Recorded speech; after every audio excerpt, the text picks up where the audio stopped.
Hello बच्चों, कैसे हैं आप? उम्मीद करती हूँ आप बढ़िया और एकदम मजे में होंगे। तो आइए बच्चों, आज हम पढ़ेंगे निबंध लेखन। बच्चों, सीमित शब्दों में किसी भी विषय को सशक्त भाषा के माध्यम से व्यक्त करना निबंध कहलाता है। निबंध अंग्रेजी शब्द ऐसे का पर्याय है जो कि फ्रांसीसी भाषा से लिया गया है। प्राय देखा गया है कि छात्र निबंध लेखन की कला को जाने बिना ही उसे याद करने का प्रयास करते हैं, जो उचित नहीं है। अतः निबंध लिखते समय हमें निम्न बातों का ध्यान जरूर रखना चाहिए। जैसे कि निबंध को 3 भागों में बांटना चाहिए। पहले आरंभ यानी कि प्रस्तावना, इसमें निबंध का सामान्य परिचय देना चाहिए। दूसरा मध्य भाग होता है, इसमें विषय वस्तु होनी चाहिए, अर्थात निबंध की समस्त विषय वस्तु, यानी कि आपने इसके अंदर क्या क्या लिखना है, किस विषय पर यह निबंध है। और अंत में उपसंहार, अर्थात निबंध का अंत या निष्कर्ष बिल्कुल सटीक और सही होना चाहिए। अर्थात जिस विषय पर निबंध लिखना है उसके संबंध में आपको पूर्ण ज्ञान होना चाहिए। निबंध की भाषा सरल एवं स्पष्ट होनी चाहिए। निबंध में अनावश्यक बातों का वर्णन नहीं करना चाहिए और निबंध में शब्दों की सीमा का ध्यान रखना चाहिए, यानी कि आपको जितनी शब्द सीमा का निबंध दिया गया है उतने में आना चाहिए। 150 हो, 200 हो, 250 हो, उतने में ही उसे बांध कर लिखें, न छोटा न बड़ा करें। और निबंध में प्रसंग के अनुसार सूक्तियों का उचित समावेश करना चाहिए। निबंध में वर्तनी तथा विराम चिन्हों का प्रयोग सावधानी पूर्वक करना चाहिए। आइए निबंध लेखन के लिए कुछ विषय जान लेते हैं। जैसे हमारा निबंध लेखन के लिए पहला विषय है गणतंत्र दिवस। हमारे देश में अनेक त्योहार मनाए जाते हैं। इनमें से कुछ त्योहार सामाजिक एवं कुछ राष्ट्रीय होते हैं। गणतंत्र दिवस हमारे देश का प्रमुख राष्ट्रीय त्योहार है। यह प्रतिवर्ष 26 जनवरी को धूमधाम से मनाया जाता है। हमारा देश 15 अगस्त 1947 को आजाद तो हो गया था, किंतु यह स्वतंत्रता अभी अधूरी थी क्योंकि भारत का अपना कोई संविधान नहीं था। अतः भारत को पूर्ण संप्रभुता संपन्न राष्ट्र बनाने के लिए 9 दिसंबर 1946 को संविधान निर्माण का कार्य प्रारंभ किया गया, जो 2 साल 11 महीने और 18 दिनों के बाद 29 नवंबर 1949 को पूर्ण हुआ तथा 26 जनवरी 1950 को इस संविधान को लागू किया गया। तभी से प्रत्येक वर्ष हम यह दिन गणतंत्र दिवस के रूप में मनाते चले आ रहे हैं। इसके अतिरिक्त भारतीय स्वतंत्रता संग्राम के इतिहास में भी 26 जनवरी का दिन विशेष महत्व रखता है, क्योंकि इसी दिन सन 1930 को रावी के तट पर नेहरू जी की अध्यक्षता में कांग्रेस ने पूर्ण स्वराज्य प्राप्ति का प्रस्ताव पास किया था, जिसे अंग्रेज सरकार के खेमे में खलबली मच गई थी। तथा इसके 20 वर्ष बाद यानी 26 जनवरी 1950 को डॉक्टर राजेंद्र प्रसाद भारत के प्रथम राष्ट्रपति के पद पर आसीन हुए थे। 26 जनवरी के दिन पूरे देश में विशेष चहल पहल होती है। प्रत्येक राज्य की राजधानी इस दिन विशेष परेड का आयोजन किया जाता है। स्कूलों और कॉलेजों में तो अनेक प्रकार की प्रतियोगिताएं भी आयोजित की जाती हैं। भारत की राजधानी दिल्ली में गणतंत्र दिवस समारोह विशेष रूप से मनाया जाता है। इस दिन राष्ट्रपति भवन से लाल किले तक एक भव्य परेड निकाली जाती है। इसकी सलामी विजय चौक से निकट बने मंच पर खड़े होकर राष्ट्रपति महोदय लेते हैं। इस समारोह में सेना के तीनों अंगों की टुकड़ियां सम्मिलित होती हैं। गणतंत्र दिवस पर परेड के मध्य अस्त्र शस्त्रों, टैंकों, विमानों आदि का भव्य प्रदर्शन किया जाता है। इसके अतिरिक्त स्कूलों के विद्यार्थी, एनसीसी के कैडेट, राज्यों की झांकियां, लोक नर्तक दल, विभिन्न बैंड आदि भी इसकी शोभा बढ़ाते हैं। इस परेड को देखने के लिए देश विदेश के अनेक गणमान्य व्यक्ति उपस्थित रहते हैं। इस दिन संध्या के समय राष्ट्रपति भवन में आयोजित समारोह में विशिष्ट सैनिकों, अधिकारियों, लेखकों व खिलाड़ियों को पदक प्रदान कर प्रोत्साहित किया जाता है तथा लाल किले में कवि सम्मेलन का आयोजन होता है। गणतंत्र दिवस के सभी कार्यक्रम भारतवासियों को देश प्रेम की प्रेरणा देते हैं। यह त्योहार राष्ट्र की एकता का प्रतीक है। यह हमें बताता है कि हमें अपने देश की एकता और अखंडता को बनाए रखना चाहिए तथा अपने देश का सम्मान करना चाहिए। आइए निबंध लेखन के लिए अगला विषय लेते हैं, जो है वर्षा ऋतु। भारतवर्ष में 6 ऋतुएं वसंत, ग्रीष्म, वर्षा, शरत, हेमंत और शिशिर क्रम से आती हैं और अपना अपना रंग दिखाती हैं। इन सभी ऋतुओं में वर्षा ऋतु का अपना महत्व है। इस ऋतु का आगमन आषाढ़ मास से आश्विन मास तक बना रहता है, जिस कारण इसे चौमासा भी कहते हैं। यह ऋतु प्रसन्नता व उल्लास की घोतक है।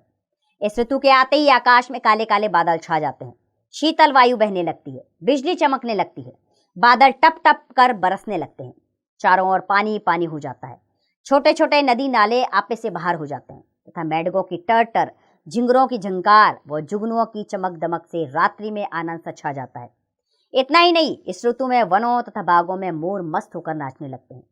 हमारे देश में वर्षा का विशेष महत्व है। वर्षा होने से फसल अच्छी होती है, खेत खलिहानों में हरियाली छा जाती है और धान, ज्वार, बाजरे और मक्का के लहलाते हुए खेत किसानों को नया जीवन प्रदान करते हैं। अतः वर्षा ऋतु का आगमन भारतीय किसानों के लिए किसी सुखद वरदान से कम महत्वपूर्ण नहीं है। महाकवि तुलसीदास जी ने वर्षा के आगमन का वर्णन करते हुए लिखा है, वर्षा काल मेघ नभ छाए, गर्जत लागत परम सुखाए, दामनी दमक रही घन नमाही, खल की प्रीति यथा स्थिर नाही। इस ऋतु में वर्षा होने के कारण लोगों को गर्मी से राहत मिलती है। इन दिनों सड़कों पर छाता लिए तथा बरसाती पहने हुए लोग दिखाई देते हैं। साथ ही साथ छोटे छोटे बच्चे वर्षा के पानी में छप छप करते नहाते व खेलते हुए भी देखे जा सकते हैं। इस पावन ऋतु के सुहावने मौसम में स्त्रियों का एक प्रसिद्ध त्योहार तीज भी आता है। इस त्योहार के आने पर पार्कों एवं बागों में बड़े बड़े पेड़ों पर झूले डाले जाते हैं, जिन पर स्त्रियां आनंदित होकर झूलती हैं तथा मल्हार व गीत गाकर सावन का स्वागत करती हैं। वर्षा ऋतु में जहां एक और सभी के मन में हर्षोल्लास की लहर दौड़ती हुई दिखाई देती है, वहीं दूसरी ओर सभी को अनेक कष्टों एवं परेशानियों का भी सामना करना पड़ता है। वर्षा होने के कारण गलियों एवं सड़कों पर चारों ओर कीचड़ व गंदगी फैल जाती है, जिसके कारण मच्छर व अनेक प्रकार के कीट पतंगों की भरमार हो जाती है। कभी कभी तो वर्षा की अधिकता बाढ़ का कारण भी बन जाती है, जिससे जनजीवन की बहुत हानि होती है। किंतु फिर भी वर्षा ऋतु जीवनदायिनी जल प्रदान करने तथा गर्मी की तपन बुझाने के कारण अत्यंत महत्वपूर्ण है। इस ऋतु की उपयोगिता स्पष्ट करते हुए किसी ने उचित ही कहा है, यदि वसंत ऋतुओं का राजा है तो वर्षा ऋतुओं की रानी है। निबंध लेखन के लिए अगला विषय है हमारा अभ्यास का महत्व। करत करत अभ्यास के जड़मती हो सुजान, रसरी आवत जात ते सिल पर हो परत निशान। अभ्यास अर्थात निरंतर प्रयास करके बुद्धिहीन भी बुद्धिमान बन जाते हैं। जो सुजान है वे कुशल बन जाते हैं, वह जो कुशल है वे पूर्ण बन जाते हैं। कहा जाता है कि अभ्यास की कोई सीमा नहीं है। जितना अभ्यास किया जाएगा उतना स्वयं में परिवर्तन देखने को मिलेगा। देखा जाए तो संसार में कोई भी विद्वान बनकर नहीं आता। वह विद्वान बनता है तो संसार में आने के बाद अपनी साधना से, कड़े परिश्रम से, बार बार किया गया अभ्यास ही सफलता की कुंजी है। अभ्यास के महत्व को इस प्रकार भी समझा जा सकता है कि जिस प्रकार बच्चा गिर गिर कर चलना सीखता है, तुतला तुतला कर ही शुद्ध बोलना सीखता है, उसी प्रकार निरंतर अभ्यास से ही व्यक्ति सफल हो पाता है। इसमें कोई संदेह नहीं है। भगवान बुद्धि सबको देते हैं, किंतु कुछ लोग इसे निरंतर अभ्यास से बढ़ा लेते हैं और कुछ अभ्यास ना करके बुद्धू बने रहते हैं। अतः हम कह सकते हैं कि अभ्यास सफलता की सीढ़ी है। केवल शिक्षा ही नहीं, अपितु जीवन के किसी भी क्षेत्र में सफलता प्राप्त करने के लिए मनुष्य को निरंतर अभ्यास की आवश्यकता है। अभ्यास भी अच्छा व बुरा दो प्रकार का होता है। अच्छे अभ्यास के फलस्वरूप व्यक्ति का जीवन सुधर जाता है और बुरे अभ्यास के फलस्वरूप व्यक्ति का जीवन व्यर्थ हो जाता है। शीघ्रता, जल्दबाजी, उतावलापन अभ्यास के शत्रु हैं। अभ्यास के लिए धैर्य की आवश्यकता है। विश्व के सभी श्रेष्ठ विद्वान, वैज्ञानिक, खिलाड़ी धैर्यपूर्ण अभ्यास के सहारे ही महान लोगों की श्रेणी में पहुंच पाए हैं। इन सभी ने खूब अभ्यास किया है और समय को अपने अनुकूल बना लिया। अतः जीवन में कुछ करने के लिए आवश्यकता है अभ्यास की। चलिए निबंध लेखन के अगले विषय की ओर बढ़ते हैं, जो है पर्यावरण प्रदूषण। प्रदूषण की समस्या सारे विश्व के समक्ष एक विकराल रूप धारण करती जा रही है। आज हम जिस प्रकार के वातावरण में श्वास ले रहे हैं वह पूरी तरह प्रदूषित हो चुका है। प्रदूषण की समस्या दिन प्रतिदिन बढ़ती जा रही है। सबसे पहले हमारे सामने प्रश्न उठता है कि प्रदूषण है क्या चीज। जल, वायु एवं भूमि के भौतिक व रासायनिक गुणों में होने वाले परिवर्तन ही प्रदूषण है। प्रकृति ने हमें शुद्ध जल, शुद्ध वायु, हरी भरी धरती तथा शुद्ध पर्यावरण प्रदान किया है, किंतु मनुष्य ने अपने भौतिक सुख साधनों के प्राप्ति के लिए अनेक कारणों से प्रकृति को दूषित कर दिया है। प्रदूषण अनेक प्रकार का होता है। वायु प्रदूषण, जल प्रदूषण, ध्वनि प्रदूषण व भूमि प्रदूषण। वायु प्रदूषण का सबसे बड़ा कारण बढ़ता हुआ औद्योगिकरण है। भारत के प्रत्येक नगर में कारखानों की तेजी से वृद्धि हुई है। इन कारखानों की चिमनियों से 24 घंटे निकलने वाले धुएं ने सारे वातावरण को विषाक्त कर दिया। इसके अतिरिक्त वाहनों के धुएं से निकलने वाली कार्बन मोनोऑक्साइड गैस के कारण सांस और फेफड़ों की बीमारियां भी आम बात हो गई है। आज वायु के साथ साथ जल भी प्रदूषित होता जा रहा है। गांव में तो लोगों को स्वच्छ वायु और स्वच्छ जल मिल जाता है, परंतु नगरों में वायु और जल दोनों ही दूषित हो गए हैं, क्योंकि कारखानों से निकलने वाले विषैले रासायनिक पदार्थ तथा कूड़ा कचरा आदि नदियों में बहा दिए जाते हैं। इसके अतिरिक्त ऐसे नदी तालाब जिनका जल पीने योग्य होता है, वहां लोगों के नहाने, कपड़े धोने, मलमूत्र करने, शवों की राख बहाने तथा जानवरों की गंदगी डालने के कारण भी जल प्रदूषित होता जा रहा है, जिससे पीलिया, हैजा, पेचिस, मलेरिया तथा डेंगू जैसे तरह तरह के रोग फैल जाते हैं। अधिकतर शहरों में ध्वनि प्रदूषण का प्रकोप भी नजर आता है। कुछ लोग दूसरों की सुविधा का ध्यान न रखते हुए रेडियो, टेप रिकॉर्डर तथा लाउड स्पीकर को जोर जोर से बजाते हैं, जिसकी वजह से हजारों व्यक्ति अपने सुनने की शक्ति खो देते हैं या कम सुनने लगते हैं। बढ़ते हुए शोर के कारण लोगों में हृदय रोग तथा उच्च रक्तचाप संबंधी बीमारियां भी हो जाती हैं। भूमि प्रदूषण भी आज के वैज्ञानिक युग की ही देन है। उपज को बढ़ाने के लिए आजकल किसान जमीन में न जाने कौन कौन सी रासायनिक खादें डालते हैं। इन रासायनिक खादों से फसलों की पैदावार तो अधिक मात्रा में हो जाती है, किंतु इनसे प्राप्त होने वाला अनाज, सब्जियां, दालें आदि सभी हानि पहुंचाती हैं। प्रदूषण की समस्या विश्वव्यापी समस्या बन गई है, अतः इसे रोकने के लिए हमें आवश्यक कदम उठाने चाहिए। जैसे कारखानों आदि की चिमनियों में फिल्टर लगाए जाने चाहिए, जल स्रोतों में गंदे पानी को मिलने से रोका जाना चाहिए तथा उद्योग धंधों से निकलने वाले पानी को भूमिगत किया जाना चाहिए। इसके अतिरिक्त पर्यावरण संरक्षण के लिए वनों की रक्षा पर विशेष बल दिया जाना चाहिए, क्योंकि वृक्ष पर्यावरण संतुलन का सर्वोत्तम साधन है। पर्यावरण की सुरक्षा से ही प्रदूषण की समस्या को सुलझाया जा सकता है, अन्यथा आने वाले वर्षों में हमारा जीवन दूभर हो जाएगा। निबंध लेखन के लिए हमारा अगला विषय है बच्चों, भारतीय ग्रामीण जीवन।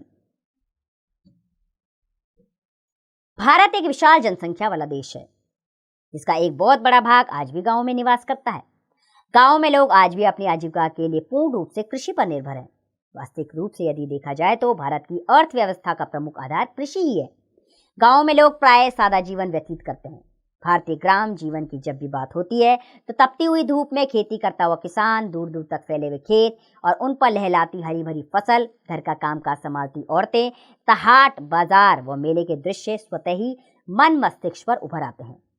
प्रदूषण से दूर स्वच्छ, सुगंधित व ताजी हवा गांव की ओर अनायास ही खींचती है। सभी ग्रामवासियों का मिलजुल कर एक परिवार की भांति रहना तथा एक दूसरे को यथासंभव सहयोग करने हेतु सदैव तत्पर रहना हमारे ग्रामीण जीवन की विशेषता है।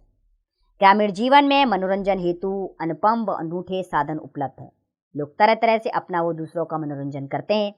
प्राय दिन में कार्य करने के पश्चात सायंकाल को लोग चौपाल अथवा किसी प्रांगण आदि पर एकत्र होते हैं, जहाँ वे तरह तरह की बातों से अपना मन बहलाते हैं। कुछ लोग धार्मिक कथाओं जैसे श्री राम अथवा श्री कृष्ण आदि के जीवन चरित्र पर चर्चा करते हैं। प्राय लोग मंडली बनाकर ढोल, मंजीरे आदि वाद्य यंत्रों के साथ बैठकर संगीत व नृत्य का आनंद उठाते हैं। गायन में लोकगीत, भजन आदि प्राय सुनने को मिलते हैं। गांव में त्योहारों का पूर्ण आनंद व उल्लास ग्रामीण जीवन में भरपूर देखने को मिलता है। दशहरा, दीपावली, होली आदि त्योहार ग्रामवासी परस्पर मिलजुल कर वो बड़े ही पारंपरिक ढंग से मनाते हैं। ग्रामीण मेले का दृश्य तो अपने आप में अनूठा होता है। भारतीय संस्कृति का मूल रूप इन्हीं मेलों व गांव के जीवन में पूर्ण रूप से देखा जा सकता है। ग्रामवासी प्राय सीधे व सरल स्वभाव के होते हैं। उनमें छल कपट व परस्पर द्वेष का भाव बहुत कम देखने को मिलता है। उनमें धार्मिक आस्था बहुत प्रबल होती है। बड़ों की आज्ञा मानना व उन्हें सम्मान देना यहाँ की संस्कृति में है। यदि गांवों को विकास की दृष्टि से देखा जाए तो हम पाएंगे कि देश के अधिकांश गांव शहरों की तुलना में बहुत पीछे हैं। लाखों करोड़ों लोग आज भी निर्धनता की रेखा के नीचे जी रहे हैं। कितने लोग हर वर्ष भूखमरी, महामारी आदि के शिकार हो जाते हैं। गांव में आज भी अधिकांश लोग अशिक्षित हैं। अंधविश्वास व धर्मांधता के चलते उनमें परिवर्तन लाना बहुत मुश्किल है।